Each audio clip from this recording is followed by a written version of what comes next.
guru semua.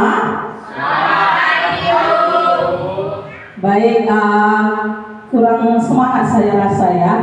Coba kita buat untuk semangat pagi lah dulu ya. Semangat pagi. Pagi, yes. Oke. Coba biar lebih semangat lagi pakai tepuk tangan ya. Semangat pagi. Pagi, yes. Oke. Terima kasih Bapak Ibu. Puji dan syukur saya panjatkan kehadirat Tuhan Yang Maha Esa buat kasih dan penyertaan Tuhan yang diberikan kepada kita semua, sehingga kita dapat berkumpul di tempat ini untuk diseminasi budaya positif, di mana diseminasi budaya positif ini adalah salah satu tugas dari guru penggerak. Jadi saya harap Bapak dan Ibu guru sekalian dapat aktif dan memberikan masukan dan saran dalam setiap kegiatan nanti. Hormati kepala sekolah yang saya hormati, Bapak Ibu guru di sini. Adapun acara pada hari ini adalah kata sambutan dari kepala sekolah. Kepada kepala sekolah Ibu Evi Siongging, dipersilakan.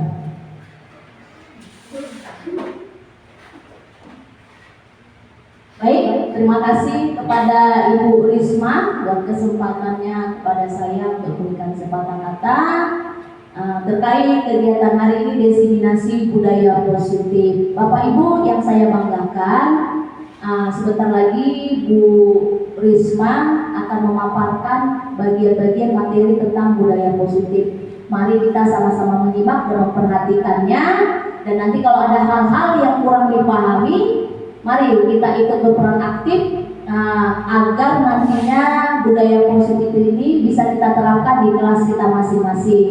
Jadi mana yang penting bisa kita ATM ya Bapak Ibu, ambil, tiru, dan modifikasi.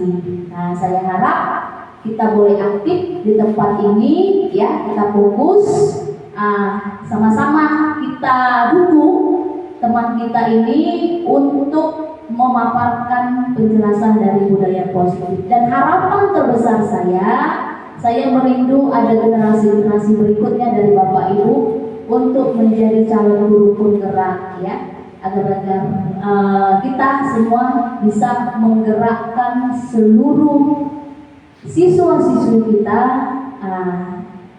di mana dampaknya nanti boleh berpengaruh kepada kemajuan pendidikan khususnya di sekolah kita ini. Itu saja kata sambutan dari saya, Bapak Ibu. Terima kasih. Terima kasih kepada Ibu Kepala Sekolah yang sudah memberikan masukan yang positif kepada kami guru-guru di SDN 104246 Jatibaru. Oke, supaya menambah semangat Bapak Ibu guru dalam mengikuti materi kita pada hari ini, saya undang Bapak Ibu guru untuk berdiri. Ayo kita SBD dulu Bapak Ibu guru beserta Ibu Kepala Sekolah boleh ikut. Oke, SBD yang saya sampaikan pada hari ini dia ada 3. 1, 2, 3. Angka 1, 2, 3. Oke, coba angkat tangan kanan Bapak Ibu. Oke. 1 seperti ini, 1, 2 di tengah, 3 di bawah. Oke, kita ulangi. 1, 2, 3. Oke, sekali lagi. 1, 2, 3. Sekarang tangan kiri. Kalau yang tangan kiri arahannya 1, 2, 3. 1, 2. Cuma gini-gini aja. Oke, sudah kita koneksikan tangan kanan dan tangan kiri. Oke, kalau 1 bagaimana? 1. Dua ya. Ya, 2 ya. 2. Koneksikan ya Bapak Ibu. Tangan kanan dan tangan kiri. Ayo sekali lagi. 1, 2. 3. Oke. Sekali lagi masih ada yang salah. Ayo 1, 2, 3. 1, 2, 3. 1. 1 Bu, 2, 3. 2, 2, 2, 2, 2, 3.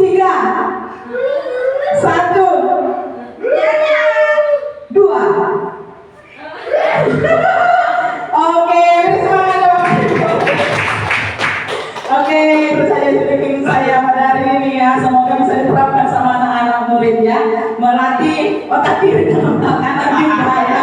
Fokus kemana, ke kiri yang benarnya atau ke kanan yang lebih banyak benarnya kan gitu.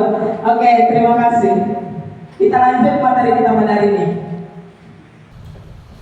Baik Bapak Ibu sekalian, kita langsung aja ya ke materi kita. Di sini kita akan mempelajari tentang diseminasi budaya positif di modul 1.4 di program Guru Bergerak. Oke, oleh saya CGP Angkatan 10 Kabupaten Deli Serdang. Lanjut Bu. Baik Bapak Ibu, ini ada pertanyaan pemantik untuk pemanasan kita sebelum kita masuk ke materi kita. Ada 4 pertanyaan pemantik yang diserahkan kepada Bapak Ibu. Yang pertama, memberikan hukuman dapat mendisiplinkan siswa. Yang kedua, pemberian hadiah meningkatkan prestasi siswa. Yang ketiga, seorang guru harus mampu memberikan solusi untuk setiap murid yang bermasalah. Yang keempat, guru berperan sebagai teman bagi murid. Oke, kita ke poin nomor 1 dulu. Bagaimana Bapak Ibu? Dalam memberikan hukuman, apakah dapat mendisiplinkan siswa? Ada Bapak Ibu yang bisa memberi tanggapan? Apakah dengan memberikan hukuman dapat mendisiplinkan siswa kita, apalagi di sekolah? Ya, silakan Bu. Baik, terima kasih. Di sini saya coba memberikan tanggapan di mana memberikan hukuman dapat mendisiplinkan siswa. Ini tergantung bagaimana siswanya menanggapi hukuman yang kita berikan. Contohnya akan ada perubahan tidak dari dalam dirinya sendiri untuk bisa mendisiplinkan dirinya sendiri lewat hukuman yang sudah kita berikan. Tapi kebanyakan mungkin siswa akan disiplin itu karena takut adanya hukuman. Terima kasih. Oke, kasih aplaus dulu untuk Bu Krisna. Terima kasih Bu. Ada dari jawaban atau tanggapan yang lain dari Bapak Ibu Guru? Oke. Kalau menurut saya sih bisa saja mendisiplinkan siswa, tapi dalam jangka pendek aja pada saat kita berada di kelas itu. Disconnected. Tapi untuk jangka panjang memberikan hukuman bukan cara yang tepat untuk mendisiplinkan siswa. Terima kasih. Connected. Baik, berarti salah satu untuk mendisiplinkan murid bisa saja ya dengan hukuman, dengan kata lainnya tadi ya. Tapi tidak menjadi motivasi sama si anak kan gitu. Rasa takut yang timbul atau keterpaksaan dia menerima hukuman yang diberikan oleh bapak atau ibu gurunya. Oke, terima kasih Bapak, terima kasih Bu Ibu yang sudah memberikan tanggapan. Kita masuk ke poin yang kedua. Pemberian hadiah meningkatkan prestasi siswa. Apakah Bapak Ibu setuju dengan memberikan hadiah kepada siswa ya? Karena dia sudah menjawab soal atau dia sudah mengerjakan soal atau dia hadir cepat gitu. Kita kasih reward sama dia. Apakah itu termasuk yang meningkatkan prestasi siswa? Ada Bapak Ibu yang bisa memberikan tanggapan? Oke, terima kasih Pak Bukti. Baik, terima kasih kesempatan atas yang diberikan kepada saya. Menurut saya pemberian hadiah meningkatkan prestasi siswa itu sangat diperlukan. Kenapa? Karena itu menunjang motivasi bagi anak didik kita supaya meningkatkan lagi semangatnya untuk belajar. Berlomba-lomba mereka apa ya yang mau dijawab yang ini. Jadi mereka bermotivasi, jadi semua nanti bisa bergantian untuk menjawab apa yang diberikan kepada soal kepada guru. Itu saja. Terima kasih. Baik, terima kasih Bapak Bukti. Kasih aplaus dulu Bapak. Oke, pemberian hadiah. Hadiah ini bukan dari barang saja ya Bapak Ibu ya. Bisa juga hadiah ini berupa apresiasi atau kasih semangat, aplaus, ucapan terima kasih. Nak, kamu hebat sudah mengerjakan tugas. Nak, kamu hebat sudah datang tepat waktu. Nah, itu juga bisa merupakan pemberian hadiah. Ada lagi yang bisa menambah dari Bapak Ibu guru yang di sini? Oke, silakan Bu Pasar Ibu. Terima kasih masih memberikan pada kesempatan. Pemberian hadiah meningkatkan prestasi siswa. Bisa juga namanya seperti siswa disuruh ke depan, dia mengerjakan dengan benar. Jadi kita pun bisa memberikan prestasi siswa hadiahnya juga, tepuk tangan gitu, kasih semangat sama siswa itu yang mengerjakan. Terima kasih. Terima kasih Bu Pasar, Ibu kasih hapus juga untuk terima kasih Bapak Ibu guru. Ya, bisa jadi ya pemberian hadiah itu menjadi prestasi, meningkatkan prestasi siswa. Kenapa? Kita menjadi termotivasi gitu ya, yang seperti yang dibilang Bapak Ibu guru tadi. Kita termotivasi untuk dapat reward tersebut gitu. Jadi ada yang mau kita kejar gitu ya. Gitu Bapak Ibu.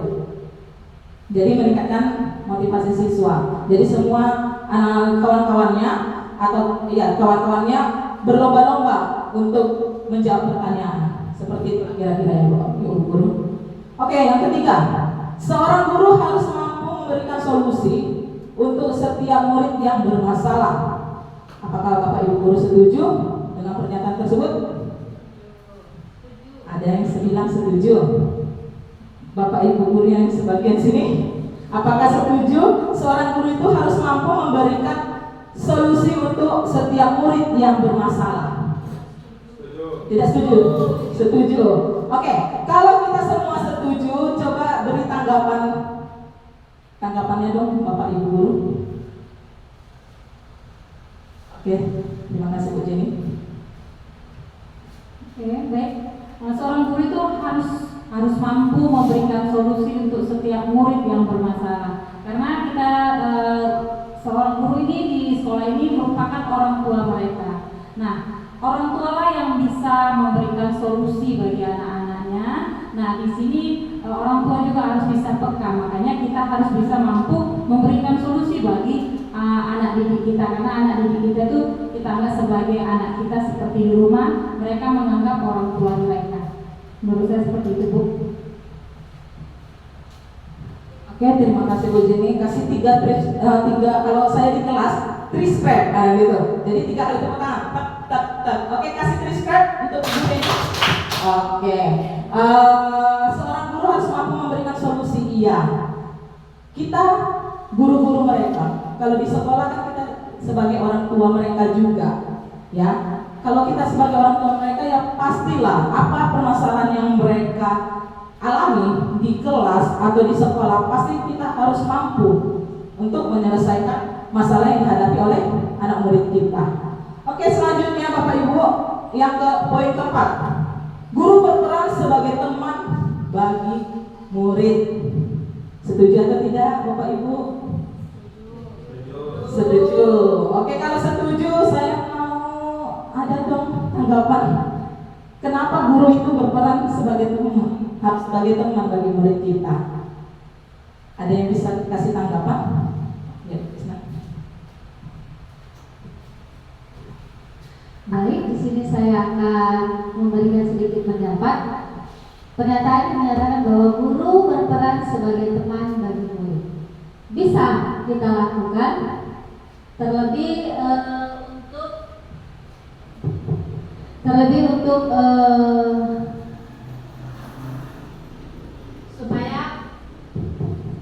supaya setiap pembelajaran yang kita laksanakan ada timbal baliknya. Seperti contoh sebagai teman belajar bagi murid. Tidak hanya teman cerita, tetapi juga sebagaimana nanti murid bisa nyaman belajar bersama kita, murid tidak merasa canggung dan tidak merasa bahwa dia itu berada di bawah kita, tetapi tetap kita berikan batasan kepada mereka sebagaimana peran mereka sebagai siswa dan juga menghormati gurunya. Sekian, terima kasih. Baik, kasih respect untuk Ibu Krisna. Terima kasih Bapak Ibu guru. Ada lagi yang bisa menambahi pendapat dari Ibu Krisna? Ibu, silakan Bu. Boleh saja, ini sebagai apa sih cara kita mendekati pendekatan dengan murid-murid gitu kan, supaya mereka pun belajar terbuka, nyaman dengan kita. Terima kasih. Baik, saya sendiri yang kasih respect atau semua? Ya semua saja ya. Oke.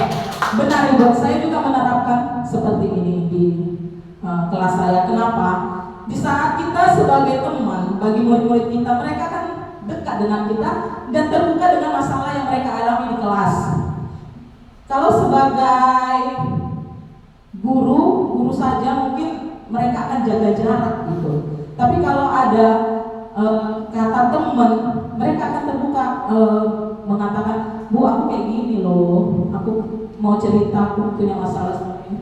Dia menjadi terbuka dengan masalah yang dia hadapi. Jadi kita tahu apa yang menjadi kendala dia, apa yang menjadi masalah yang dialaminya. Jadi kita tahu masalah yang dihadapi oleh anak murid tersebut. Jadi kita bisa mengasih solusi yang terbaik dan membimbing dia ke arah yang lebih baik lagi dalam permasalahannya. Next Bu. Apa itu budaya positif? Nah ini yang kita pelajari hari ini tentang budaya positif. Kalau budaya berarti suatu kebiasaan. Kebiasaannya bagaimana? Kebiasaannya positif. Kalau kebiasaan positif berarti tidak ada kata negatif yang kita timbulkan dari dalam diri kita. Kadang gini Ibu, Bapak, ya di sekolah kita, nggak usah jauh-jauh di kelas saya apa di kelas itu juga mengalami seperti yang saya alami. Kalau kita melihat sisi negatif anak kita, ya anak ini nggak bisa membaca, gitu. Anak ini lasak, gitu. Negatif, tingkah laku negatif anak kita yang kita keluhkan, yang kita bicarakan, tetapi kelebihan anak kita atau positif anak kita tidak kita inikan, kita cari gitu. Kita asik-asik, dia dikali lah, nggak bisa mengikuti, apalah, pokoknya segala kekurangannya kita tampung. Tapi kelebihan anak kita nggak kita tampung gitu. Sebaiknya bagaimana Bapak Ibu? Sebaiknya kita cari apa positifnya anak ini. Ya misalnya dia aktifnya bermain musik, misalnya dia aktifnya olahraga, kan tidak harus aktif di bagian misalnya menulis atau berhitung, tidak. Ada kelebihan anak kita yang tersembunyi yang kita nggak tahu, yang kadang kita nggak sadari. Baik, di sini budaya positif adalah perwujudan dari nilai-nilai atau keyakinan universal yang diterapkan oleh pihak sekolah. Budaya positif di sekolah yaitu nilai dan kebiasaan di sekolah yang berpihak pada murid agar mereka dapat berkembang menjadi pribadi yang lebih kritis, penuh hormat, dan bertanggung jawab sesuai dengan profil pelajar Pancasila. Jadi harus ada perwujudan nilai-nilai positif, nilai keyakinan yang universal, yang menyeluruh, bukan hanya satu anak saja, tetapi semua anak wajib yang memiliki keyakinan tersebut. Itulah yang diterapkan oleh sekolah. Oke, next Bu. Konsep utama budaya positif, inilah materi yang harus kita bahas satu persatu. Nah, ada 6 budaya positif yang harus kita bahas pada hari ini.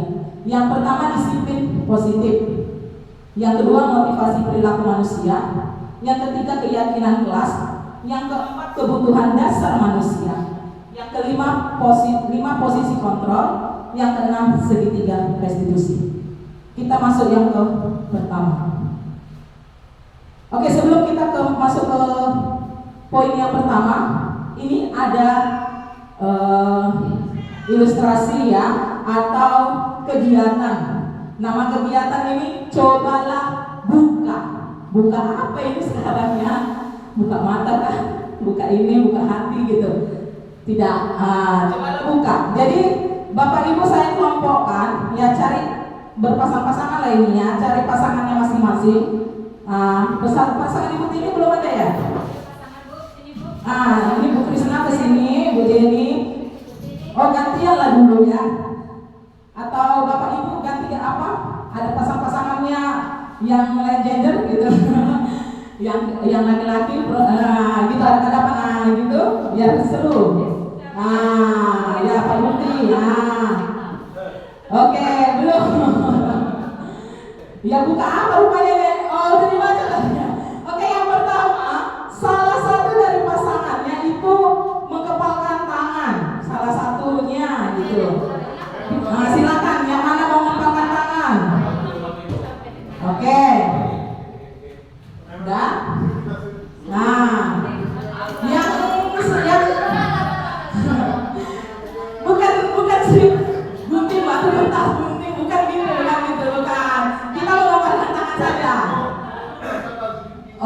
Oke, mengepalkan tangan. Kemudian anggap yang mengepalkan tangan ini ya, anggap itu di dalam itu adalah benda yang berharga, yang bernilai dan tidak tidak bisa didapatkan orang lain lagi. Itu pokoknya benda yang sangat berharga bagi Bapak Ibu guru. Oke, udah diletakkan di tangan kanannya, anggap ya. Oke, untuk yang pasangan satu lagi nya, tugasnya membujuk, merayu, ya, supaya kepala tangan ini bisa terbuka. Ya, boleh itu rayuan gombalan maut atau bebasan juga gak apa-apa. Namanya biar terbuka gitu kan, dengan cara apa? Pokoknya usahakan supaya tangan yang diaturkan dari kepala ini terbuka. Oke, siap Bapak Ibu? Siap. Oke, kita mulai ya. 1, 2, 3. Oh, bukalah.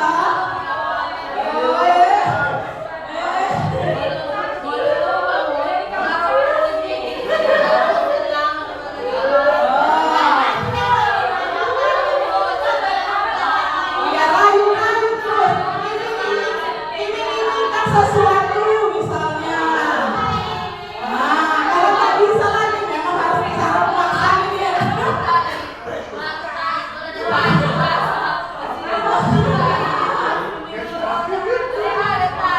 Oke, belum ada yang nyerah ya, belum ada yang nyerah. Oh, belum ada. Rayu terus. Memaksa. Ibu gimana? Oh, sampai 2 orang rayu ya, sampai 2 orang. Bu, buka lah Bu. Coba angkat tangannya Lina Bu. Coba buka tangannya, coba buka. Angkat tangan. Oh gini. Ayo tos kita yuk. Oh gini. Atas 2 tangan, atas 2 tangan. Oke lah. Oke, ada yang bersedia buka tangannya? Ada yang mampu? Keras kepala ya. Oke. Udah hampir menyerah. Oh, ini orang bapak sampai itu belum menyerah. Belum. Iya, tangan kanan. Iya, dibuka lah tangan kanannya, nggak sopan gitu. Nggak dibuka, memang dibuka. Boleh disimpan dulu. Yang ini bagaimana? Belum juga. Oke, beri tepuk tangan untuk kita semua Bapak Ibu. Terima kasih sudah melakukan percobaannya. Oke, saya mau dong Bapak Ibu yang mengepalkan tangan, coba angkat tangan. Gak tahu tertipu ya. Oke, semua mengepalkan tangan, bukan diangkat gini ya. Oke, saya mau tanya dulu, Bu Pasar Ibu. Kan dibilang salah di dalam ini yang bernilai gitu ya kan? Kira-kira apa Bu kalau boleh saya tahu? Mana ya?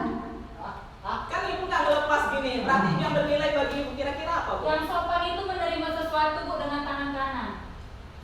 Jangan mau itu lebih kurang. Teman saya. Enggak, kira-kira apa? Gitu. Nggak saya ambil Ibu, nggak saya ambil. Kita harus mengajarkan memberi dan menerima dengan tangan kanan Bu. Pas, jangan. Tadi ini tidak boleh ada yang tahu apa itu. Berarti kau menyalahkan seseorang. Harus pokoknya doakan. Harus mau buka tangan. Dia jangan pintar merayu. Oh, kurang pintar merayu ya. Yang berharga ini Bu. Yang berharga ini saya kasih. Oh. Masa pakai cok listrik.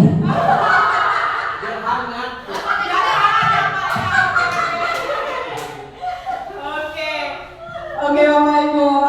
Padahal saya pengen tahu sih, menurut Bapak Ibu apa sih yang berharga bagi Bapak Ibu sehingga Bapak Ibu tidak menyerahkan kepada orang lain. Coba Ibu, ini lagi. Apa yang berharga yang Ibu kepal gitu sehingga?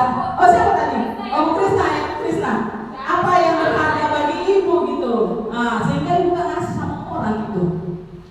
Pokoknya itu di masyarakat. Berarti tidak ada yang mau memberitahu ya. Ada yang di sini. Bapak Ibu yang mau memberitahu apa sih yang di dalam ini gitu. Nah, sehingga nggak dikasih sama temennya gitu.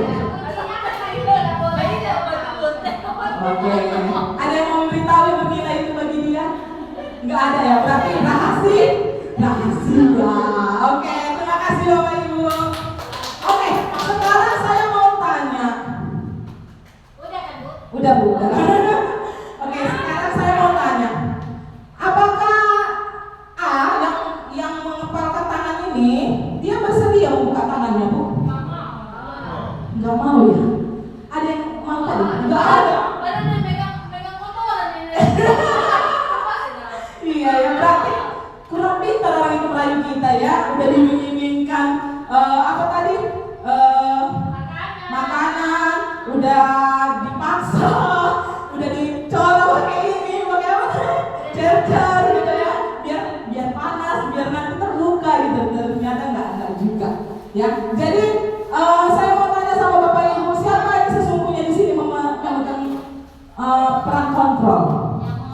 Yang mengepalkan tangan atau yang menggoda atau yang merayu? Iya, mengepalkan tangan. Saya mau tanya dulu Bapak Ibu, bisa nggak sewaktu-waktu kepalan tangan Bapak Ibu terbuka? Di saat apa? Coba beritahu orang. Ini kan kita anggap tadi yang berharga. Bisa nggak yang berharga ini terlepas dari genggaman Bapak Ibu sekalian? Bisa. Oke, beri tanggapannya Bu. Terima kasih. Terima kasih berikanlah saya kesempatan ya kan. Di sini mengenai genggaman tangan saya bisa terbuka. Bisa Bu. Oke, bisa. Pada saat yang bagaimana? Pada saat waktu mau ngambil sesuatu gitu. Jadi contohnya saya pemanya mau minum, ambil cangkir terbuka. Iya. Oke, pada saat mengambil sesuatu. Tadi kita ini Bapak Ibu yang menganggap gitu, yang di tangan kita ini sesuatu yang berharga gitu. Ibu simpan. Yang berharga itu bukan hanya benda ya. Bisa juga yang berharga kayak saya. Saya simpan yang berharga di tangan saya itu kesehatan. Jadi saya nggak mau. Atau nafas kehidupan saya kasih sama orang lain, nanti saya mati. Seperti itu. Nah, apakah yang digenggaman Bapak Ibu ini bisa terlepas waktu-waktu? Itu pertanyaan saya. Gimana Bapak Ibu? Bisa, tidak. Makanya saya tanya tadi, apa sih yang berharga yang Bapak Ibu simpan di tangan Ibu sehingga tidak mau dikasih sama orang gitu? Ini tadi Ibu ini kayaknya udah nih. Coba kasih masukannya Bu. Bisakah kepalan tangan Ibu sewaktu-waktu bisa Ibu buka gitu? Pada saat yang bagaimana? Ini dibuka maksudnya lepas gitu. Iya, terlepas. Ibu kasih sama orang lain atau terlepas dari genggaman Ibu. Tidak ada lagi sama Ibu. Tapi bisa dipanggil yang Maha Kuasa. Oke, kasih tepuk tangan. Berarti yang bernilai bagi Ibu tadi apa? Nafas kehidupan. Oke, baik. Nafas kehidupan benar ya Bapak Ibu. Semua orang punya yang namanya benda berharga. Ya, suami juga benda berharga. Istri juga benda berharga. Ya, semua itu bisa berharga bagi kita. Tapi sewaktu-waktu itu bisa kita lepas. Ya, seperti yang tadi dibilang Bu Tini, kalau Tuhan yang mengambil, bisa saja lepaskan gitu. Kalau misalnya ada yang lain yang ngambil lebih ganteng dari dia, bisa juga diambil gitu. Iya. Terus kalau uang kita hangus atau terbakar atau hilang, itu juga bisa lepas dari genggaman kita. Ya, jadi tergantung situasinya. Oke, lanjut. Menurut psikiater dan pendidik Dr. William Glasser dalam kontrol teori yang dinamakan choice theory meluruskan beberapa miskonsepsi ya tentang makna kontrol. Selama ini pasti Bapak Ibu mengira yang memegang kontrol di kelas itu adalah guru. Benar atau tidak? Iya kan? Tapi salah. Yang memegang kontrol di kelas kita itu siapa? Siapa? Murid kita. Kok bisa murid, Bu?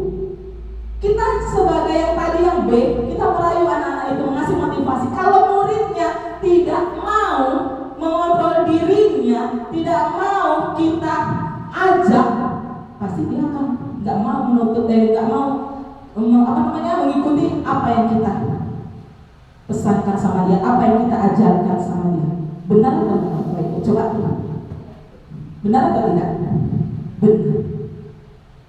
Ya, jadi yang memegang peran kontrol di kelas kita itu adalah murid kita. Jadi kita itu yang kita anggap kita yang memegang kontrol itu sebagai apa? Itu tadi yang pertama, ya hanya ilusi itu. Nyatanya tidak. Murid yang memegang kontrol di kelas. Yang kedua, ilusi bahwa semua penguatan positif, efektif, dan bermanfaat. Kita sudah sampaikan ya kalimat-kalimat yang positif bagi anak-anak kita. Rajin nak, nanti kamu akan sukses. Kerjakan nak, supaya nilaimu bagus. Tapi kalau kontrol dari anak-anak tidak ada, ya nggak akan mau. Susah.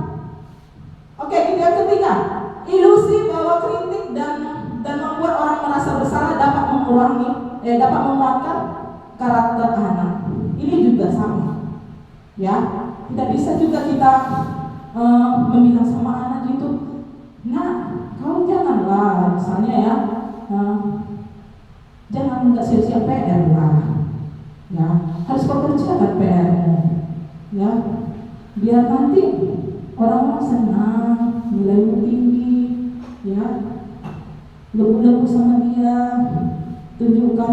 Itu juga ilusi ya, bahwa kritik dapat membuat dia dapat menguatkan karakter dia. Kalau dari dirinya juga tidak menerima. Yang keempat, ilusi bahwa orang dewasa memiliki hak untuk memaksa. Ya, kita sebagai orang tuanya di sekolah, ya kita yang paling tua, ya mungkin kita merasa ya adalah hak kita untuk mengatur anak ini. Ya, tapi kalau anaknya sendiri tidak dapat mengontrol diri, sama saja. Jadi intinya anaknya dulu didekati, ya supaya anaknya dapat membuka genggaman tangan yang tadi kita coba tadi, sehingga anak kita bisa kita bawa ke arah yang lebih baik lagi. Oke, lanjut Bu. Kemudian bagaimana seseorang bisa merubah dari paradigma stimulus respon kepada pendekatan teori kontrol oleh Stephen R. Covey. Oke, di sini ada stimulus respon dan teori kontrol. Ini ada dua poin yang berbeda. Yang pertama, realita kebutuhan kita sama. Kita berangkat kebutuhan anak-anak itu sama, tetapi di realitanya kebutuhan kita itu berbeda-beda. Seperti contoh, saya membutuhkan misalnya laptop. Belum tentu Bu Pasar Ibu membutuhkan laptop. Bisa jadi kebutuhannya berbeda. Bisa jadi juga Bu Irma juga berbeda.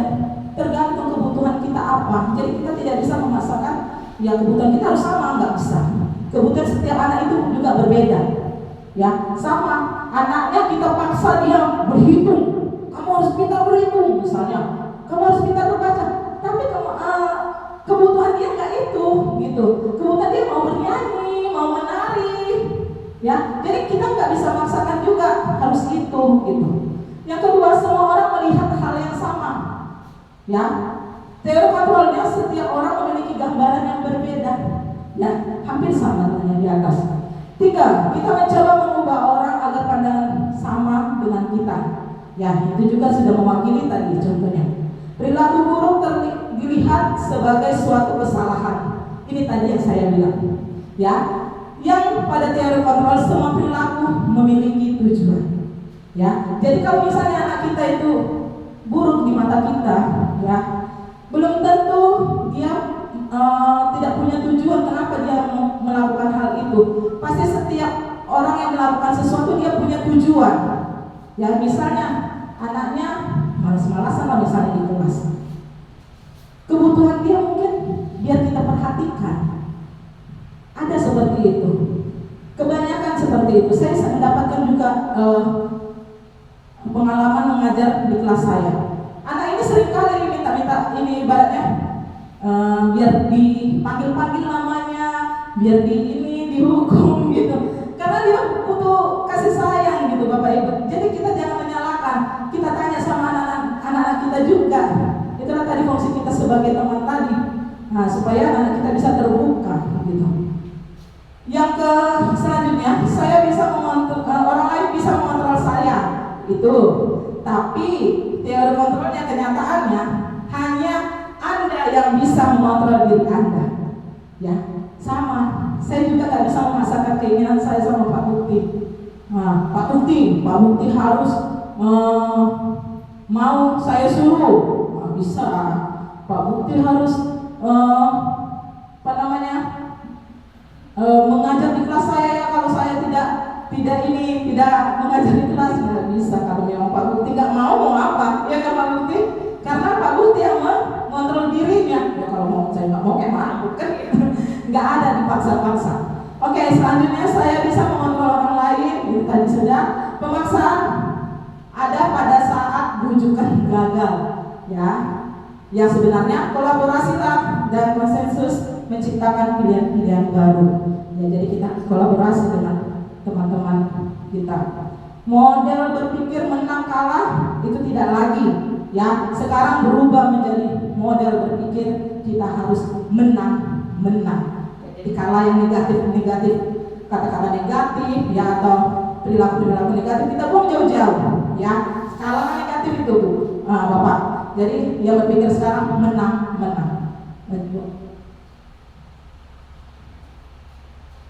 Kalau tadi posisi kontrol, yang selanjutnya disiplin positif. Kata disiplin identik ini memang kepada taat sama patuh. Ya, itu sangat identik katanya, ya. Kemudian disiplin positif yang dimaksud di sini bagaimana?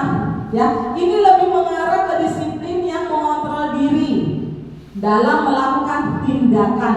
Ya, nilai-nilai kebajikan universal mengarah kepada profil pelajar Pancasila. Kira-kira nilai-nilai kebajikan universal apa yang dimaksud? Tahu nggak Bapak Ibu nilai-nilai universal yang bagaimana? Yang mengarah kepada profil pelajar Pancasila. Ada yang bisa kasih tanggapan Bapak Ibu? Oke, Bu Jenny. Nilai-nilai kebajikan universal yang mengarah ke profil Pancasila, menurut saya apa yang terdapat dalam dimensi profil pelajar Pancasila ada 6 dimensi. Yang pertama, beriman dan bertakwa kepada Tuhan Yang Maha Esa. Yang kedua, berkebinekaan global. Yang ketiga, gotong royong. Yang keempat, mandiri. Yang kelima, kreatif. Yang keenam, berpikir kritis ya. Mungkin seperti itu. Jadi nilai-nilai yang dalam 6 dimensi tadi itu sudah bisa mewakili dalam nilai-nilai kebajikan universal. Menurut saya seperti itu, Bu. Baik, ayo kita beri subscribe untuk Bu Jenny. Terima kasih. Ya, profil pelajar Pancasila. Berarti kita kan membuat anak didik kita itu, ya, mengarah kepada profil pelajar Pancasila. Tadi sudah disebutkan oleh Bu Jenny apa saja itu. Coba kita sebutkan sama-sama Bapak Ibu. Oh, nyanyi. Oke, kita nyanyikan. Ada nyanyinya, Bapak Ibu. Oke, ada nyanyinya. Oke, silakan kita nyanyikan ya. 1, 2, 3, ya. Pelajar Pancasila Beriman dan bertakwa pada Tuhan Yang Esa, dan berakhlak mulia, berkebinekaan global, gotong royong mandiri, kreatif dan bernalar. kritis. Oke, ya, itu juga sudah mewakili dari nilai-nilai kebajikan universal secara menyeluruh oleh anak didik kita.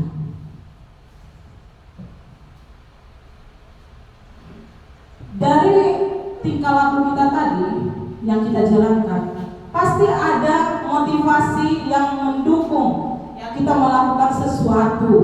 Ya, ini ada 3. Yang pertama, ketidaknyamanan atau hukuman. Yang kedua, untuk mendapat imbalan atau penghargaan dari orang lain. Yang ketiga, untuk menjadi orang yang mereka inginkan dan menghargai diri sendiri dengan nilai-nilai yang mereka percaya. Kira-kira Bapak Ibu guru, perilaku atau tindakan yang Bapak Ibu guru lakukan, ya, dari ketiga ini yang motivasi yang mana ya?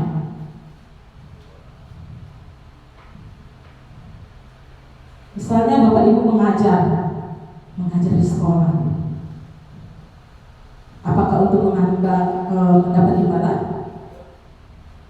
Atau untuk menjadi orang yang kita inginkan, menghargai diri sendiri? Atau menghindari ketidaknyamanan? Nanti ini. Atau tepat waktu ada tepat waktu lah misalnya ya. Nah, dari ketiga ini kira-kira apa motivasi kita untuk melakukan hal tersebut? Ada yang bisa dikasih tanggapan Bapak Ibu?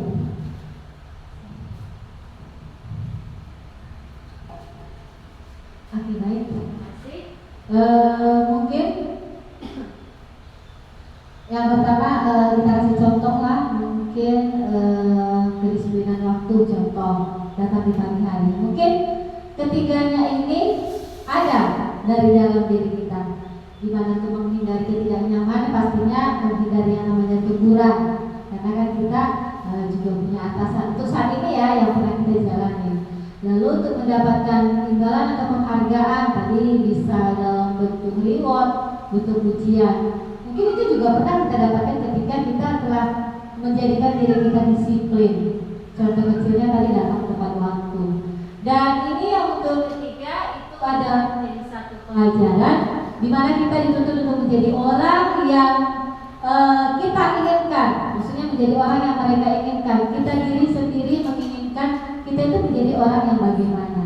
Apakah kita akan menjadi orang yang disiplin, atau orang yang tidak menghargai waktu, atau orang yang sengaja untuk melanggar segala aturan? Dan pastinya kita juga bisa memberikan contoh yang baik hadapan diri kita, terlebih peran kita sebagai seorang guru, dan menghargai diri sendiri dengan nilai-nilai yang kita pelajari bahwasanya disiplin waktu itu sangat baik, karena kemanapun kita pergi kita pasti akan menjadi orang yang disiplin. Demikian pendapat saya, terima kasih. Oke, baik sekali pendapat dan tanggapannya. Oke, kita kasih respect untuk Krisna. Terima kasih Bapak Ibu. Ya benar. Ya. Kita itu memang kadang-kadang mengalami motivasi dari ketiga ini. Saya juga mengalaminya. Kadang saya takut ya dengan hukuman, ya makanya kita disiplin. Kadang juga kita mengharap imbalan, ya kalau nggak kayak gitu nanti nggak dapat reward. Mungkin ada yang dapat reward, ya dikasih reward ya setiap bulan dapat apa atau insentif tidak dijalankan, misalnya kayak gitu, karena nggak disiplin waktu, ya kan insentifnya nanti bulan depan juga ada nanti, mana tahu seperti itu, ya jadi harus mendapat imbalan. Yang ketiga untuk diri kita sendiri. Nah di sini itu untuk kita. Bagaimana untuk murid kita? Ya sama, nggak ada bedanya. Ya sama kita sendiri. Kita mau anak murid kita itu disiplin, padahal kita sendiri, kita sendiri tidak disiplin. Ya, kita mengharapkan anak didik kita itu pintar-pintar atau baik-baik, tetapi perilaku kita tidak mencontohkan dengan yang mereka mau. Ya, seperti yang dibilang ibu kepala sekolah yang kemarin pada saat pendampingan individu, ya saya masih ingat. Kita ini adalah sebagai gambaran dari anak didik kita. Ya, kita mau anak didik kita seperti ini kan, kita mulai dari diri kita sendiri agar bisa dilihat oleh anak didik kita. Ya, jadi jangan karena hukuman anak didik kita itu mau mengerjakan tugas, jangan karena imbalan atau reward yang kita berikan anak didik kita itu mau melakukan apa yang kita harapkan gitu. Tapi bagaimana? Ya kita harus motivasi dia, ya supaya yang mereka lakukan itu memang dari diri dia sendiri, bukan karena ada paksaan, bukan karena ada reward atau hadiah, ya dia melakukan itu semua, tidak. Dia melakukan itu semua karena dari dasarnya diri dia sendiri. Kalau aku melakukan ini ya ini untuk aku gitu ya. Ini sebagai tanggung jawabku sebagai pelajar ya. Ini pun nanti dampaknya sama aku bukan sama orang lain. Seperti itu kira-kira Bapak Ibu. Oke, bisa dipahami Bapak Ibu? Bisa ya. Ada satu lagi bisa dipahami Bapak Ibu? Oke, kita lanjut next. Oke, ini perbedaannya Bapak Ibu, hukuman, konsekuensi, dan restitusi. Oke, satu-satu orang dong yang bisa mengasih tanggapan itu hukuman bagaimana, konsekuensi bagaimana, dan restitusi bagaimana. Oke, untuk hukuman yang bisa mengasih tanggapan, hukuman itu seperti apa ya? Apa sih hukuman itu? Oke, ada yang bisa kasih tanggapan dan masukan Bapak Ibu? Satu orang saja, mewakili. Bu Irma bisa? Hukuman itu seperti apa sih? Apa sih hukuman itu? Ada Bapak Ibu yang memberikan tanggapan dan masukannya? Salah benar gak apa-apa loh Bapak Ibu ya. Bu Krisna terus ya. Yang lain dong. Ayo semangat Bapak Ibu, semangat Bapak Ibu. Oke, sekarang gini, Bapak Ibu pernah gak menerima hukuman? Itu saja dulu. Yang pernah angkat tangan. Nah, kan kita semua pernah kan menerima hukuman. Berarti kan kita tahu dong apa sih hukuman itu. Makanya kita pernah mendapatkan hukuman kan gitu ya. Sulit mengucapkan berkata-kata yang sulit. Merasakan hukuman itu seperti kan kita dapat merasakan hukuman itu kayak gini. Nah, kan nggak apa-apa sih hukuman itu hal yang menyakitkan. Dan misalnya seperti itu kan kita merasakan, tapi nggak bisa perasaan itu aja kita sampaikan gitu. Tadi Bu Krisna, oke, kita sampaikan, kita berikan kesempatan. Ya nggak apa-apa lah Bu. Oke baik, mungkin kalau untuk hukuman itu sifatnya menyakitkan. Ya, ini hukum ya kan? Ya. Dan pastinya hukuman ini dibuat yang posisinya yang mengatur lah ya. Mungkin kalau di sekolah itu guru yang membuat hukuman. Dan di sini dengan adanya hukuman otomatis guru telah menjudge, langsung menyalahkan, mengkritik dan langsung memvonis anak itu salah. Itu kenapa kita berikan hukuman. Terima kasih. Oke, ayo kita kasih recap juga. Oke, terima kasih Bu. Yang kedua konsekuensi, nanti kita rangkumkannya, hukuman, konsekuensi dan restitusi. Yang kedua konsekuensi, ada yang bisa kasih tanggapan? Konsekuensi itu bagaimana ya Bapak Ibu ya? Oke, Pak. Terima kasih. Konsekuensi itu adalah hal yang dibuat. Jadi seorang anak itu apabila berbuat kesalahan dia harus menerima konsekuensi. Apabila dihukum oleh guru, dia harus menerimanya dengan lapor aja seperti itu. Berarti konsekuensi itu berupa apa misalnya? Peraturan. Oh, peraturan. Oke. Berarti kalau dia melakukan kesalahan, konsekuensinya udah ada gitu. Disepakati bersama-sama. Oke. Seperti hukuman tadi menyakitkan, apakah konsekuensi yang Bapak maksud menyakitkan juga Pak? Gimana tahu sama ya kan? Menyakitkan juga Pak? Oh tidak juga, tapi ada konsekuensi yang menyakitkan. Oke, ada. Oke, kita lanjut restitusi. Untuk restitusi ada yang bisa menanggapi Bapak Ibu?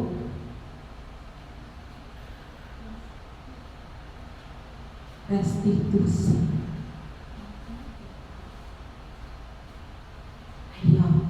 Ayo, jangan malu-malu. Dan malu-malu Bapak Ibu, nggak apa-apa, salah benar tidak apa-apa di sini. Kasih aja masukan Bapak Ibu. Restitusi menurut saya seperti itu nggak Bu. Nanti kan kita lihat nanti apakah sudah tepat jawaban dari Bapak Ibu. Nah, gitu. Ada Pak Jo? Oke.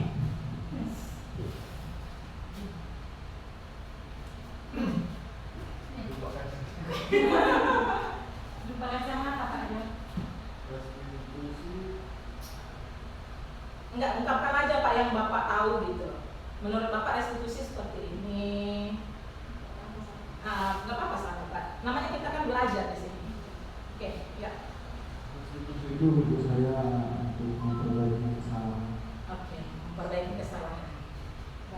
Terima kasih. Ada yang bisa menambahin Bapak Ibu?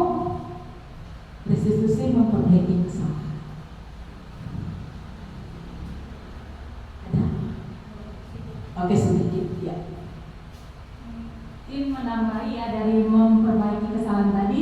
Setelah kita memperbaiki kesalahan, mungkin si anak tadi bisa menyadari untuk kedepannya itu menjadi suatu motivasi dia juga untuk tidak melakukan suatu kesalahan dan melakukan yang namanya nanti bisa menjadi mendapat hukuman ataupun konsekuensi. Jadi dalam restitusi ini dia akan mendapatkan suatu pembelajaran yang menjadi keyakinan diri dia untuk melakukan demi menghargai diri dia.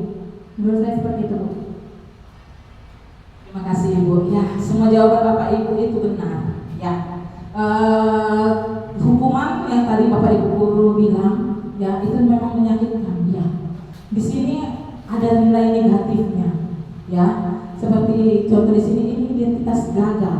Ya, kita tidak bisa membuat anak-anak ya mengembangkan karakter dia, ya, mendisiplinkan dia dengan cara memberi hukuman, ya. Karena apa?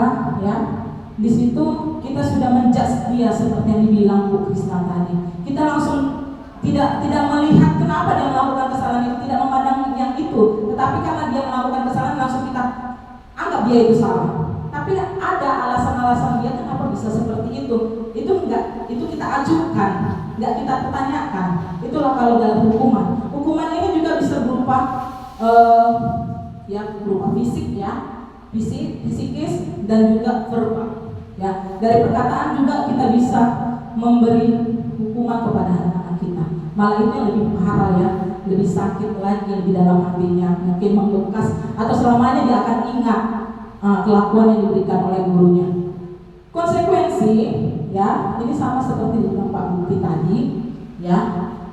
Ada yang nanya, ada enggaknya Bu, gitu ya. Ini dapat ya, itu sukses ini bisa yang disiplinkan murid ya. Tergantung ya dari mana anak tersebut melakukan kesalahan ya, dan juga konsekuensi yang diberikan itu berdasarkan kesalahan yang dia buat. Nah, yang untuk memotivasi dia. Kemudian restitusi. Nah, restitusi inilah yang lebih positif lagi ya. Kita ajak anak-anak kita itu berbicara ya, menanyakan alasan dia kenapa dia melakukan hal itu. Kemudian kita tanya juga sama anak-anak kita, benar nggak yang dia lakukan itu ya, cocok kah yang dia lakukan itu. Terus kita juga pancing dia untuk memberi saran dan masukan dari permasalahan dia itu. Oke, di sini ada poin-poin yang sudah Bapak Ibu perhatikan ya. Untuk hukuman, murid atau anak belajar menyembunyikan kesalahan ya. Konsekuensinya murid taat peraturan. Yang restitusinya murid memecahkan masalah ya. Belajar mereka untuk memecahkan masalahnya, bukan menyembunyikan kesalahan. Kadang anak-anak ini biar tidak dapat hukuman dia sembunyikan kesalahan dia, padahal dia sudah salah benar-benar ya, tapi tidak mendapat hukuman, dia sembunyikan kesalahannya. Kemudian mencoba mengontrol anak dengan penguatan negatif ya. Itulah yang tadi, ya lari-lari kamu ya, 100 kali keliling lapangan, gempor kakinya ya kan, 100 kali. Kemudian push up ya 500 kali, 100 kali, aduh, bisa-bisa anak kita itu pingsan nanti Bapak Ibu guru, apalagi disuruh berdiri menghormat bendera. Terus kalau dulu memang ada peraturan seperti itu, saya pernah juga dapat yang menghormat bendera, tapi kalau jam-jam sih ya. Oke, kemudian ini hukuman dibuat sepihak ya, hanya guru saja yang membuat hukuman ini. Refleks dia, udah bilang ke lapangan, cuci WC atau apa ya. Tetapi untuk konsekuensi yang dibuat oleh guru dan murid ya, sama-sama sudah disepakati gitu ya. Kamu melakukan kesalahan ini ya, kamu tahu kan konsekuensinya apa ya, kamu jalankan. Kemudian yang restitusinya dibuat oleh murid sendiri. Jadi anak murid kita yang memecahkan masalahnya sendiri, kita hanya membimbingnya saja biar anak mencari solusi dari permasalahan dia. Kemudian yang terakhir ya, sifatnya menyakitkan ya. Untuk konsekuensi sifatnya membantu, dan untuk untuk restitusi lebih positif lagi. Sifatnya itu menguatkan si anak, sehingga si anak itu kadang kalau misalnya kita marahi si anak, dia jadi takut minder sama teman-temannya. Inilah cara kita supaya anak-anak yang melakukan kesalahan itu gak minder sama kawan-kawannya. Makanya kita lakukan restitusi. Kadang anak-anak kalau misalnya dia gak tahu kali-kali, bodoh kali-kali, gak tahu kali-kali, jadi misalnya ya, kita sebagai guru kan udah membuat malu anak secara tidak sadar kepada teman-temannya. Sebenarnya itu tidak boleh, ya.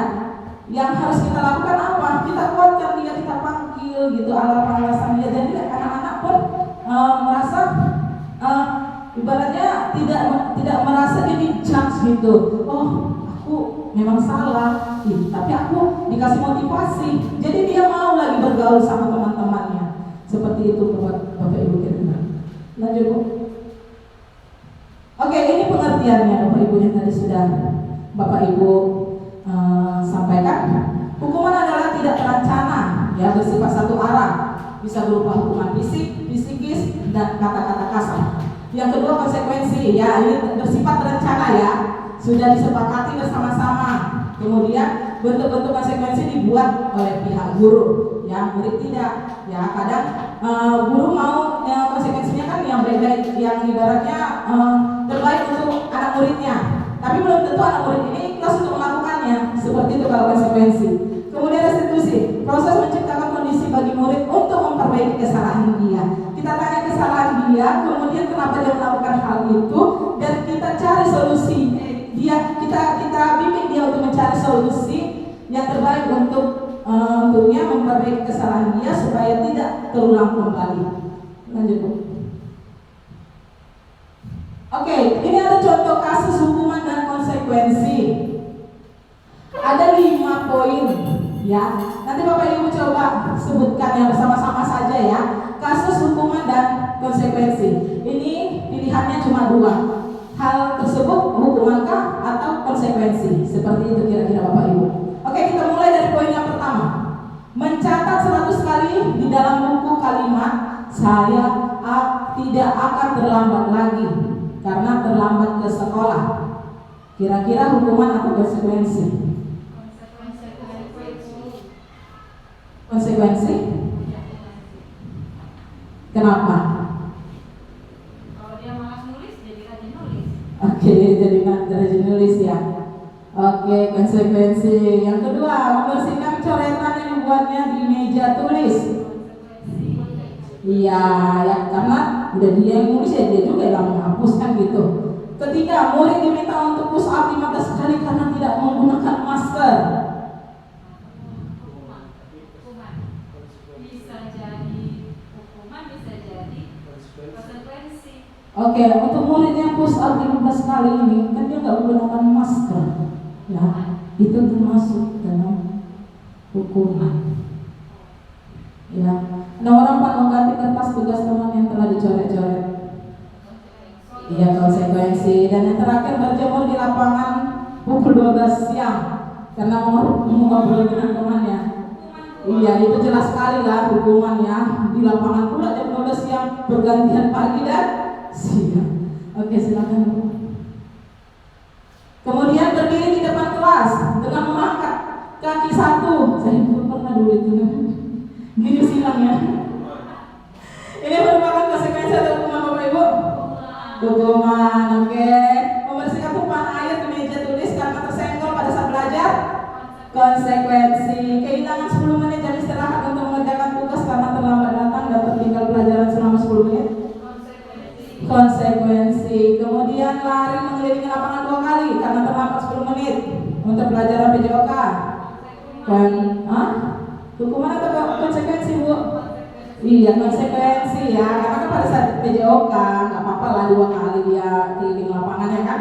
Oke, yang terakhir membersihkan WC karena merusak pensil. Karena merusak pensil teman, dia langsung membersihkan WC. Bersihkan WC teman gitu misalnya.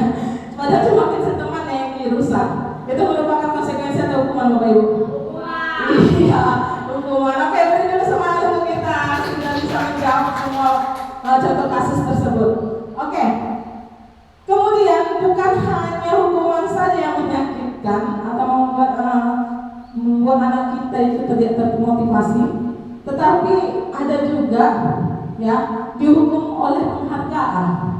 Ya, penghargaan yang dimaksud ini ya seperti reward atau hadiah kecil-kecilan ya yang diberikan oleh guru. Ya. Oke, yang pertama, pengaruh jangka pendek dan jangka panjang. Ya. Kalau misalnya kita beri, saya mau tanya lagi dulu, Bapak Ibu pernah nggak di dalam kelasnya memberikan reward bagi anak-anak? Contohnya apa Bu Tini? Saya kasih Star, bintang. Oke, bintang ini saya dulu juga pernah ini waktu saya sekolah ngajar di TK. Ya, bintang-bintang ini ditempel atau mereka pegang? tempel. Oke, ditempel. Ada pohon bintangnya. Kalau kami kemarin bintang ditempel di pohon ada pohonnya gitu. Atau bentuk lelor masing-masing, ada nama-namanya. Jadi setiap kita misalnya saya punya bintang, saya tempelkan di nama saya misalnya gitu. Iya, ada fotonya. Jadi ini tugas.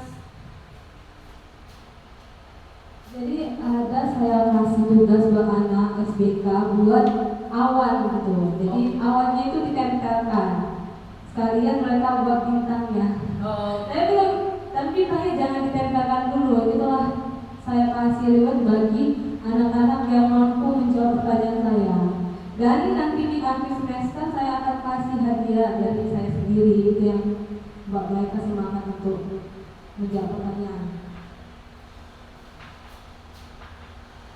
Baik, terima kasih Bu Tini. Tadi pemberian bintang di awan. Tadi Bu bilang disimpan dulu. Kadang kalau anak-anak kan Bu, saya juga anak-anak juga sih. Kadang bintangnya hilang. Kalau hilang gimana Bu? Diganti lagi. Karena ditempelkan di atas. Oh, udah langsung tempel. Kemudian ibu memberikan hadiah, adakah poin bintang tertentu, misalnya gitu. Kalau semua anak punya bintang, ibu berikan semua dia di akhir semester tadi ya Bu ya. Yang paling banyak saja. Yang paling banyak. Kalau semua banyak Bu, gimana? Berdasarkan jumlahnya, Bu. Berdasarkan jumlahnya. Ada rankingnya? 1, 2, 3, mana tahu? Seperti itu. Seperti itu. Oke, boleh ya Ibu buat. Tapi itu tidak membuat memang motivasi sama siswa, tapi tidak dari diri dia. Dia mengharapkan itu rewardnya, gitu. Tapi bukan dasarnya dari diri dia mau melakukan hal itu. Ya dia hanya melihat, ya aku nanti dapat reward, dapat hadiah dari rutin ini. Jadi aku belajar kerjakan PR. Nah, itulah negatifnya ya Bu ya. Kemudian yang kedua, bukan berarti nggak bisa ya Bu, boleh nggak apa-apa, tapi nggak bisa dalam jangka panjang juga, gitu ya. Oke, yang kedua, penghargaan tidak efektif. Nah ini tadi. Jadi bagaimana dengan anak-anak yang nggak ada dapat bintang? Kan begitu. Apakah kita mengesampingkan mereka? Apakah kita hanya berfokus sama yang dapat bintang saja? Kan tidak juga kan Bu. Jadi ada nilai-nilai yang nggak bisa kita buat juga menjadi meningkatkan motivasi mereka. Yang ketiga, penghargaan merusak hubungan. Itulah tadi, merusak hubungan antara temannya. Temannya ini dapat reward, temannya ini tidak dapat reward. Yang tidak dapat reward jadi minder. Ya tidak dapat siapa. Jadi dia pun nggak percaya diri juga. Dia aja pun bintangnya. Jadi ada juga yang dapat bintang ini timbul rasa ibaratnya, iya aku udah makan gitu, iya aku dapat reward banyak, kan enggak gitu. Ada tinggi hati gitu, ya. Dibilang aku dapat reward banyak, nanti aku dapat hadiah, gitu. Dia nggak ada, nanti akan menimbulkan negatif-negatif yang lain. Nah, kalau kita memberikan reward juga kepada anak-anak kita. Kemudian yang keempat, penghargaan mengurangi ketepatan, itu tadi kurang tepat porsinya Bu. Kemudian yang kelima, penghargaan menurunkan kualitas ini. Yang tadi bukan dari dasar diri dia yang mau mengerjakan tugas, tetapi dia melihat reward yang akan diberikan oleh gurunya. Keenam, penghargaan mematikan kreativitas. Nah, ini dia mematikan kreativitas siswa. Ya, jadi dia nggak kreatif lagi. Ya, anak-anak ini nggak menimbulkan kreatif lagi dia. Nah, ya udah kalau kerjaan itu aja. Nah, seperti itu. Kemudian penghargaan menghukum. Nah, yang kedelapan, motivasi dalam dirinya tidak ada muncul. Oke, selanjutnya kita masuk ke poin yang untuk keyakinan kelas. Sebelum kita ke sini, adakah Bapak Ibu yang sudah membuat keyakinan kelasnya di kelas masing-masing? Atau hanya peraturan kelas saja yang ada di kelasnya? Ada yang sudah membuatkan? Coba yang sudah membuatkan, saya mau angkat tangan dong. Oh, satu. Oh, sudah mulai membuat, Bu? Atau sudah ada? Sudah ada. Oke. Selanjutnya ini mengapa keyakinan kelas? Mengapa bukan peraturan kelas? Dari keyakinan kelas sama peraturan kelas, apakah berbeda? Berbeda. Coba kasih tanggapannya Bapak Ibu. Apakah keyakinan kelas itu berbeda sama peraturan kelas? Kenapa hanya keyakinan kelas? Kenapa nggak peraturan kelas saja yang kita terapkan gitu? Ada yang bisa kasih masukan Bapak Ibu? Enggak. Oh, iya, betul, silakan. Karena ini udah menerapkan di kelasnya ya. Kalau keyakinan kelas itu dibuat oleh guru dan murid, jadi kesepakatan itu semua tahu. Sedangkan peraturan kelas hanya dibuat oleh beberapa pihak, misalnya sama guru atau guru itu sendiri. Jadi yang lebih diterima adalah keyakinan kelas, karena yang mereka memberi pendapat mereka. Dengan begitu mereka harus melakukannya, kan begitu ya Bu. Jadi lebih baik keyakinan kelas dibandingkan peraturan kelas. Baik, kita kasih aplaus dulu untuk Bu ini ya, yang sudah menerapkan di kelasnya, ya, salah satu di antara kita. Mengapa keyakinan kelas? Mengapa bukan peraturan kelas? Benar yang dibilang Bu Tini. Ya, ada satu kesepakatan yang dimunculkan dari keyakinan kelas. Tapi kalau untuk peraturan kelas ini, dia hanya satu orang, ya dia rasa itu baik, ya udah terapkan. Nah, tidak sama-sama dengan muridnya. Ya, dia hanya peraturan dari gurunya saja. Oke, lanjut. Di sini ada dua pertanyaan, Bapak Ibu. Mengapa kita memiliki peraturan tentang penggunaan helm pada saat mengendarai kepada kendaraan roda 2 atau motor? Oke, siapa yang di sini yang pernah mengendarai, yang bisa lah gitu lah, yang bisa mengendarai sepeda motor? Oke, turunkan tangannya. Terima kasih Bapak Ibu. Apakah Bapak Ibu kalau mengendarai kereta atau sepeda motor menggunakan helm? Gimana Bapak Ibu? Iya, oke. Kita menggunakan helm itu untuk apa? Oke, memang itu kan dasarnya? Iya, memang itu dasarnya untuk keselamatan. Menghindari abu. Terus? Menghindari kena tilang. Iya, tapi kebanyakan juga orang menghindari itu karena memang benar menghindari kena tilang. Udah kebiasaan ya, kalau misalnya ada polisi di sana kan kadang kalau kita nggak pakai helm kan mau ditilang kan. Saya mau tanya dulu, apakah Bapak Ibu kalau misalnya naik sepeda motor dekat lokasinya menggunakan helm? Tadi fungsi helm untuk apa tadi? Ibu Bapak bilang. Kita kembali ke pembahasan Bapak Ibu tadi. Apa Bu? Jarak abu. Tadi kan poinnya untuk keselamatan. Kenapa pada saat lokasi yang dekat Bapak Ibu juga tidak menggunakan helm? Apakah karena posisinya dekat Bapak Ibu sudah pastikan Bapak Ibu itu selamat? Iya, kan Ibu tadi memang benar. Tadi ada poin yang bilang karena Ibu kan tadi nggak kena tilang gitu lah kan. Kalau poinnya tadi ada yang bilang keselamatan loh Ibu, makanya saya tanyakan lagi gitu. Kenapa? Menggunakan ininya tutupnya. Kalau malu diejek karena sudah kebiasaan kan Ibu. Kalau aduh ngapain berhelm? Kadang kan kayak gitu. Saya pernah loh menyadari itu ya kan. Saya juga menjadi kebiasaan sama saya Bapak Ibu. Jadi sering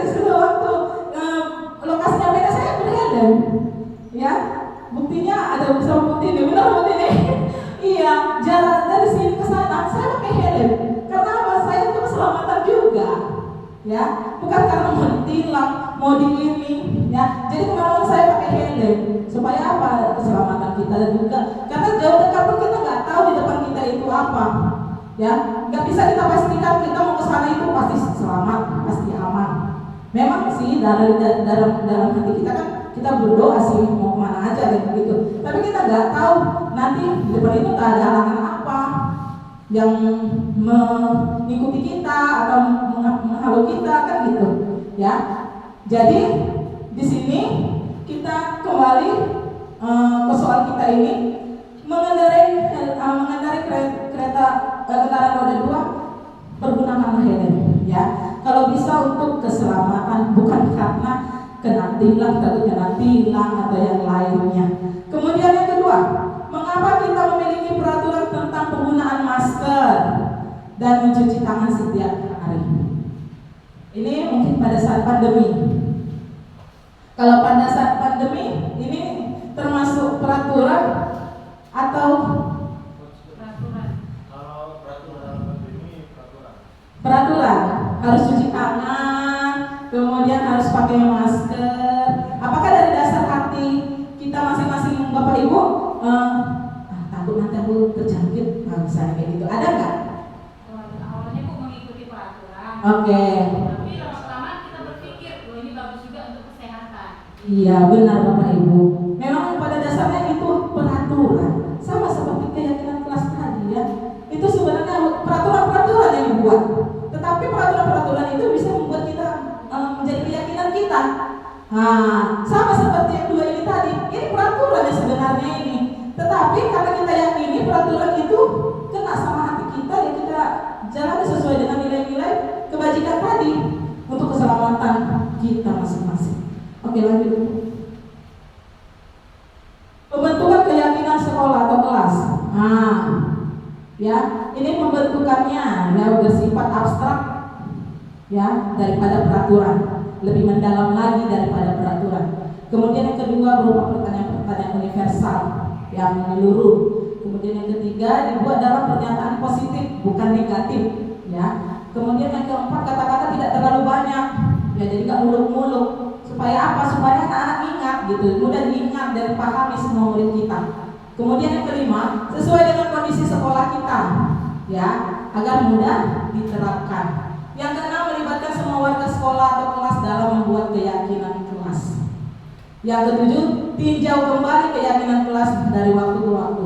Kalau kita sudah membuat keyakinan kelas kita di sekolah atau di kelas kita sendiri, ya, kita tinjau yang manakah yang tidak berhasil mereka lakukan, yang kurang mampu mereka yang lakukan dari keyakinan kelas yang sudah disepakati bersama. Seperti itu, oke Bapak Ibu.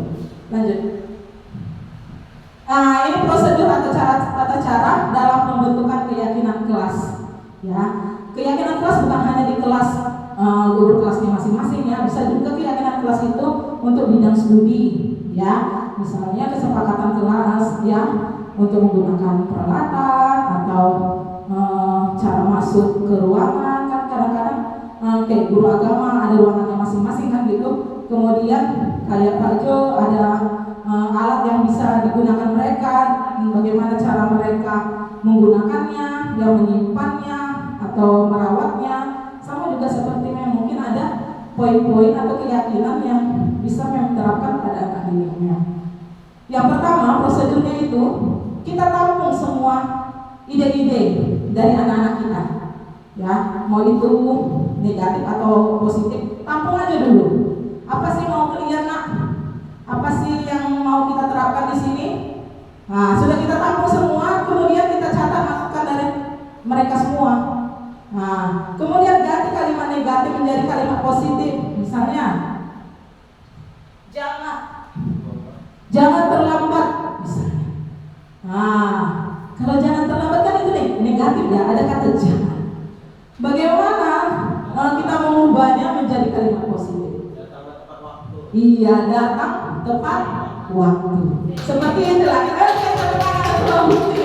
Ya, seperti itulah Pak Bukti, ya. Nah, kita ubah kalimat-kalimat negatif yang timbulkan anak-anak kita tadi yang sudah ditulisnya, kita ubah menjadi kalimat yang lebih positif lagi. Yang keempat, setelah mengubahnya, kita tinjau kembali pendapat yang mereka kumpulkan. kita kelompokkan mana yang kira-kira yang sama.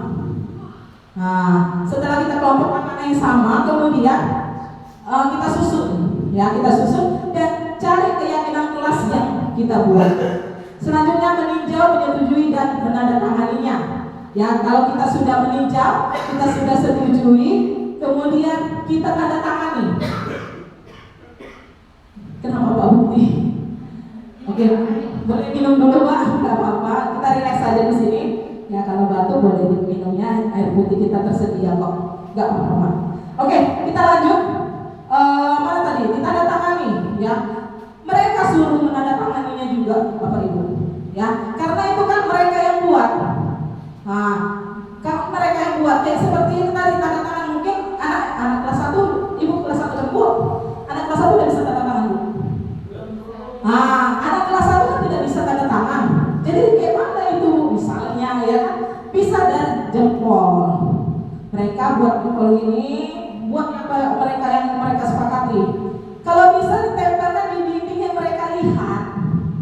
Ya, supaya mereka tahu oh, ini keyakinan kelasku yang harus ku jalankan.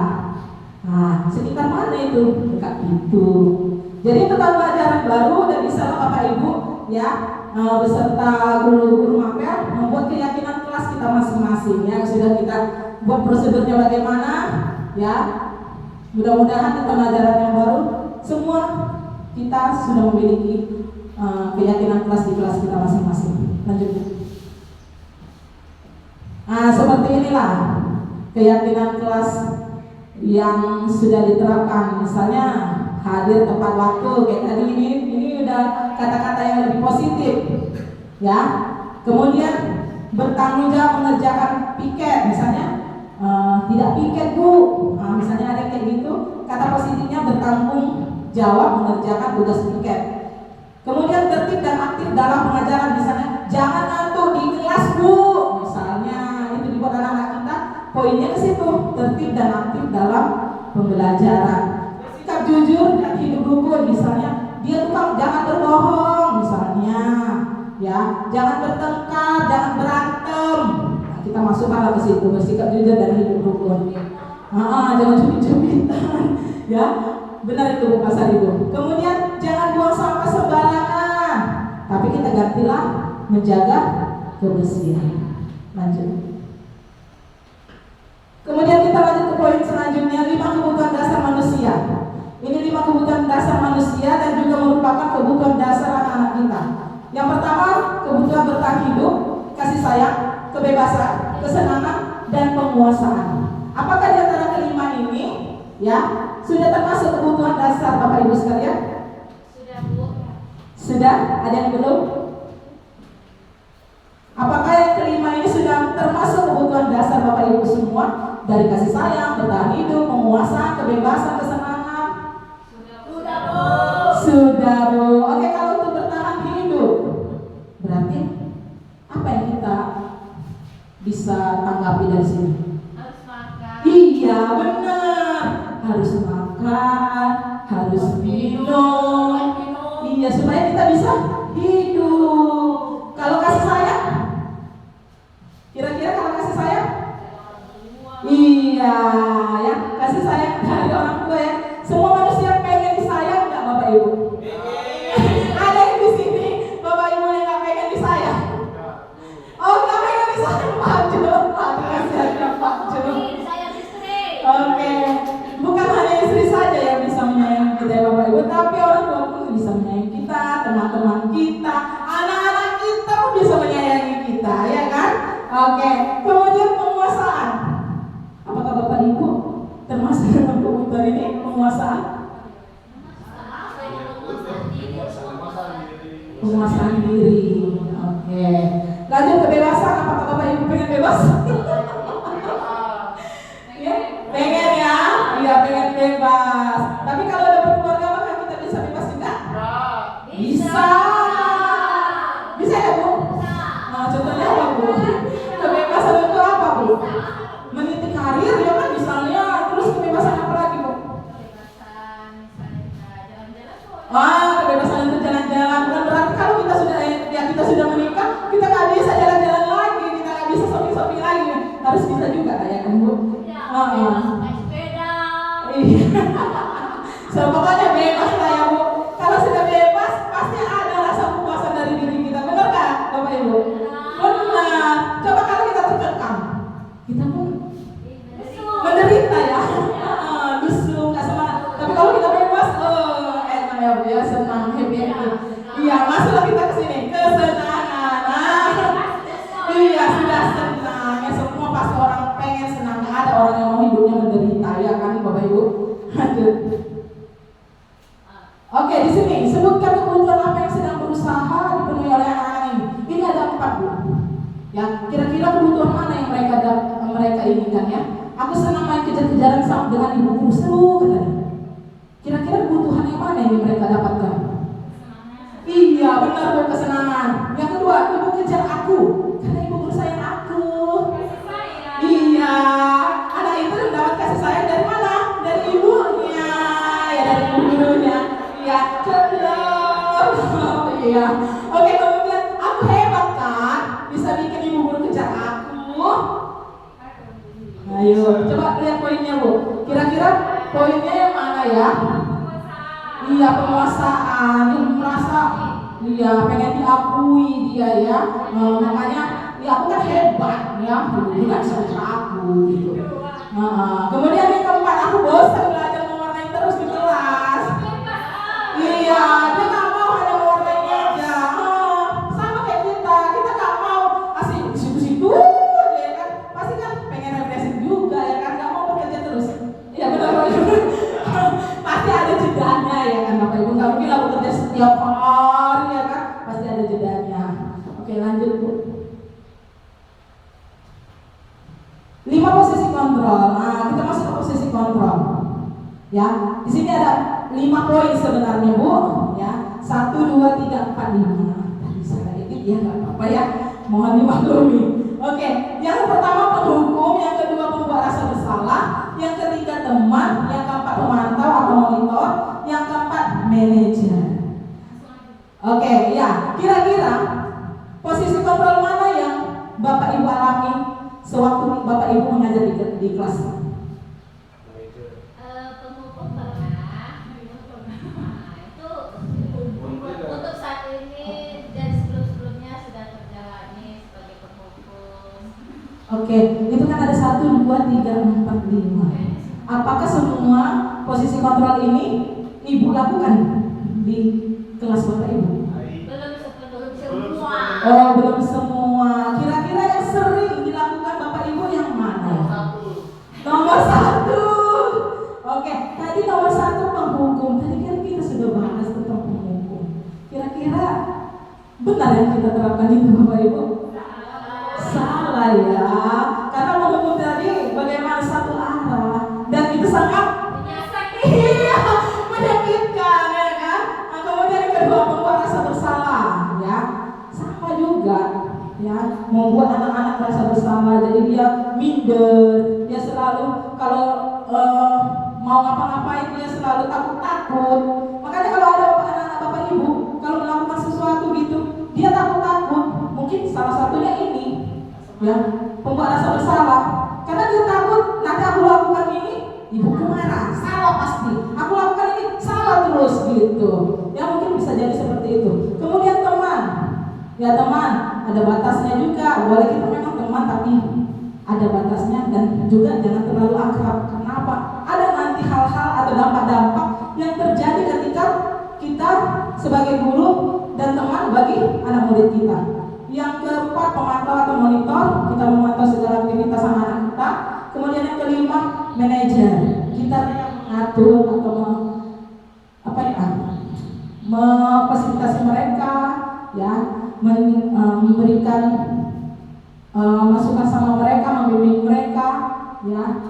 Itulah sebagai manajer, memberi pesan-pesan positif bagi mereka. Lanjut. Nah ini dia. Ada dampak dan yang kita lakukan bila kita guru sebagai penghukum. Kalau sebagai penghukum kita biasanya itu menggunakan hukuman fisik atau verbal. Kita sering melakukan hukuman fisik, misalnya pompa 100 kali atau langsung pukul betisnya. Saya dulu pernah loh Bapak Ibu, dipukul betis saya sakit kali, dicubit ini saya. Bapak Ibu pernah nggak ininya di jambak? Saya dulu pernah loh Bapak Ibu ya, di jambak gini sampai mau putus begitu ya kan. Nah itu bisa, itu guru sebagai penghukum. Terus marah-marah ya, kau ini gitu sering marah-marah dia, bentak-bentak anak-anaknya di kelas. Nah tujuh-tujuh lagi. Jadi dampak dari guru penghukum itu apa? Ini dia akan takut, dia akan pendendam selamanya, ibu akan diingatnya. Ini guruku yang kejam ini. Nah, sehingga suatu waktu nanti anak-anak kita berpas-pasan sama kita di jalan, dia akan buang muka. Nah, kenapa? Karena dia benci sama guru tersebut. Apa kita mau dibenci anak kita Bapak Ibu? Tidak pastinya. Kalau bisa disayangi anak Bapak Ibu. Iya, dan dirindukan, benar Bu. Nah, terus yang kedua, membuat rasa bersalah. Ini biasanya suaranya lembut-lembut. Jangan anak, kau nggak mengerjakan PR nanti ibu nanti kena marah. Iya, lembut-lembut ini. Kamu mau ibu disalahkan? Kan kamu yang buat salah. Nanti kalau anak-anak ibu semua nggak ngerjakan PR, malah semua nanti dilihat ibu nggak ngajarin kalian. Nggak ada artinya ibu lagi nanti di sini. Nah, jadi membuat anak-anak itu merasa bersalah. Nanti kalau aku nggak ngerjakan PR, ibu nanti dipecat. Misalnya seperti itulah. Nah, nggak ada berarti peningkatan guru tersebut karena baru semua kami nggak ngerjakan PR, misalnya seperti itu. Nah, ya, apa dampak yang kita lakukan itu? Membuat anak semakin merasa bersalah. Udah salah dia, semakin bersalah lagi dia. Nah, kemudian dia tidak percaya diri, minder dia sama teman-temannya, melakukan sesuatu takut selalu salah. Itu yang tadi saya bahas. Dia mau melakukan ini, nggak mau jadinya menunjukkan. Misalnya dia udah siap PR, nanti takut salah. Anak-anak saya ada kayak gitu loh Bapak Ibu. Dia nggak mau buka PR, kenapa? Dia takut salah, gitu. Dia takut salah, di luar takut dia. Ya padahal kerjakan aja, nanti salah benar kan pasti ada perbaikan. Ya. Kemudian ketiga, teman. Ya ini tadi ya yang saya sampaikan tadi. Ya, guru ini bersifat ramah. Kadang dia nggak mau menyakiti murid karena dia udah anggap itu temannya gitu. Ya murid ini temannya. Sehingga apa dampaknya? Ya dampaknya murid tergantung sama dia. Jadi setiap ada masalah dia datang ke gurunya. Padahal misalnya Bapak Ibu kan pasti punya kesibukan masing-masing. Ya, kadang kamu diganggu nih. Tapi karena anak tersebut sudah menganggap Bapak Ibu itu temannya, ya udah dia cerita sama Bapak Ibu. Tapi waktu Ibu tolak dia, ya pasti nanti ada penolakan dari diri dia. Yang misalnya, ternyata nggak temanku ya Ibu ini, itu. Ya, padahal mau cerita sama dia, ya bergantung sama kita. Kemudian membuat murid tidak mandiri. Ya, ada murid seperti ini kalau misalnya kita buat teman patentengan misalnya seperti ini Bapak Ibu. Aku nggak ngerjakan PR, pasti Bapak Ibu nggak marah kok. Karena dia kan kawanku, pasti nilai itu bagus kok. Nah, ada motivasi dalam diri dia yang membuat dia tidak mandiri. Lanjut Bu. Yang keempat, pemantau atau monitor. Ini ekspresi guru itu biasa, hanya mengawasi saja. Ya, mengawasi tingkah murid, ya, kayak mana sistem belajar dia, kayak mana keseharian dia, ya. Dampak pada anak itu bagaimana? Ya, menghitung kesalahan-kesalahan yang dilakukan. Nah, dia nggak melihat kebaikan yang dilakukan murid. Dia menghitung. Oh, kesalahannya ini banyak ini, sering terlambat, sering nggak mengerjakan tugas, sering berantem, ya. Tapi ada kebaikannya yang nggak dilihat dari guru tersebut. Nah, ya. Itu juga tidak baik bagi kita seorang guru. Kemudian manajer. Nah, inilah yang harus kita lakukan sebagai seorang guru. Ya, di mana posisi mentor, ya, membuat guru berbuat sesuatu bersama dengan murid. Kita ajak murid itu kalau melakukan kesalahan, ya, kita bantu, ya, murid itu untuk menyelesaikan masalah sendiri. Nah, jangan kita langsung menjudge dia. Kita tanya, kenapa kamu terlambat? Nah, bisa jadi nanti anak-anak kita itu terlambat karena ngantar mamanya berobat, atau bisa jadi anak-anak kita itu tidak mengerjakan PR kerja sampai sore sehingga dia tertidur, akhirnya PR-nya nggak dikerjakan. Nah, jadi ada alasan-alasan yang mungkin masuk akal mereka lakukan, tapi kita ngesampingkan kalau di penghukum. Tapi kalau di sini kita ini kan dulu kita tanya permasalahan dia, terus kita bantu murid untuk menyelesaikan masalahnya, sehingga masalah yang dia perbuat dia sudah bisa mandiri untuk menyelesaikannya, sehingga dia percaya diri untuk memecahkan masalahnya sendiri, dan dia juga tampil pede juga sama teman-temannya. Kan aku salah ada akibatnya sih, ada alasannya gitu lah. Setiap manusia punya kesalahan, tapi ada alasan yang mungkin masuk akal yang dilakukan. Lanjut Bu. Oke, kita lanjut segitiga restitusi yang terakhir. Oke, di sini segitiga restitusi sama dengan seperti yang tadi manajer, guru sebagai manajer. Jadi di sini segitiga restitusi, ya bagaimana cara kita untuk memecahkan masalah yang ditimbulkan oleh anak atau kasus anak-anak kita di dalam kelas, ya. Jadi restitusi itu apa? Restitusi adalah sebuah cara menanamkan disiplin positif pada murid. Ya, restitusi bukan untuk menebus kesalahan, namun untuk belajar dari kesalahan. Tujuannya untuk memperbaiki hubungan dia dengan kita sebagai guru, atau hubungan dia sebagai teman ya kepada teman-temannya. Di sini dari segitiga restitusi ini ada 3 poin yang harus kita lakukan. Yang pertama, stabilkan dulu identitasnya. Ajak dia ngobrol, ya, ajak dia sharing ya dengan masalah dia. Tanyakan kenapa dia melakukan hal itu, ya. Stabilkan dulu identitasnya dia lakukan. Kemudian yang kedua, validasi tindakan yang salah. Yang dia lakukan itu, kalau kita sudah dapat kesalahannya, tindakan yang dilakukan itu salah atau tidak, biar dia yang jawab. Nggak usah kita, kamu salah, nggak usah.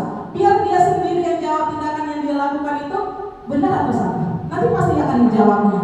Jika itu benar, akan dia bilang benar. Ada alasannya. Kalau itu salah, akan dia katakan salah, dan dia kasih masukannya. Kemudian yang ketiga, tanyakan keyakinan kelas. Keyakinan kelas kita kan sudah ada. Yang dia lakukan termasuk dengan keyakinan kelas kita atau tidak. Kalau dibilang melanggar atau tidak, itulah yang kita selesaikan pada anak. Kita tanya, supaya kamu tidak mengulangi kesalahan tersebut, ya, apalah yang akan kamu lakukan untuk menyelesaikan masalah tersebut. Kira-kira seperti itu. Dari sekian banyak poin yang kita belajar hari ini, ada pertanyaan dari Bapak Ibu? Ada pertanyaan dari Bapak Ibu? Sudah pas? Oke, sudah pas. Oke, nanti selanjutnya kita akan bahas kembali tentang kasus-kasus. Nanti kita renungkan kembali. Coba kita selesaikan kasus yang ini, bagaimana kita segitiga restitusinya untuk di pertemuan selanjutnya ya Bapak Ibu. Saya ucapkan terima kasih kepada Bapak Ibu yang sudah mendengarkan dan mengikuti setiap demi kegiatan kita pada hari ini. Ya, saya sangat mengapresiasi kegiatan kita pada hari ini. Oleh sebab itu kita beri aplaus dulu.